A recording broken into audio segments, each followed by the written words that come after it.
వరంగల్ జిల్లా అంటేనే, ఓరుగల్లు జిల్లా అంటేనే ఆజంజాహి మిల్లుకు, అట్లాగే ఇక్కడ పండే బ్రహ్మాండమైన పత్తికి ఒక ఉపాధి కల్పించి ఈ జిల్లానే కాదు చుట్టుపక్కల జిల్లాల్లో ఉండే నేతన్నలకు కూడా ఆలంబనగా నిలిచిన జిల్లా వరంగల్ జిల్లా.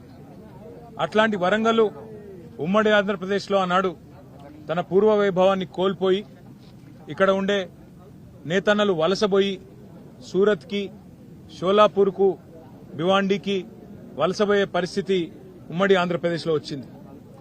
ఆ పరిస్థితి మారడమే కాదు, మొత్తం వరంగల్ కూడా ఒక సూరత్ లాగా, తమిళనాడులోని ఒక తిరుపూర్ లాగా టెక్స్టైల్ హబ్ కావాలి, తిరిగి పూర్వ వైభవం వరంగల్కు రావాలనే ఉద్దేశంతో ఫార్మ్ టు ఫ్యాషన్ అంటే farm to fabric, farm to fashion అంటే ఇక్కడ నల్లరేగడి నీళ్లలో పండే తెల్ల బంగారం పత్తిని లాభసాటిగా మారిస్తే రైతన్నకు లాభమైతుంది, ఫామ్లో పనిచేసే రైతుకు లాభమైతుంది.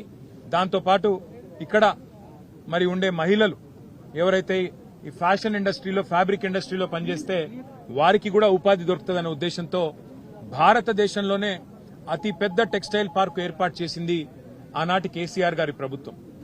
సరిగ్గా 8 ఏళ్ల కిందట 2017 అక్టోబర్ 22 నాడు పెద్దలు కేసీఆర్ గారు ఇదే ప్రాంగణంలో ఆనాడు కాకతీయ మెగా టెక్స్టైల్ పార్కుకు శంకుస్థాపన చేయడం జరిగింది.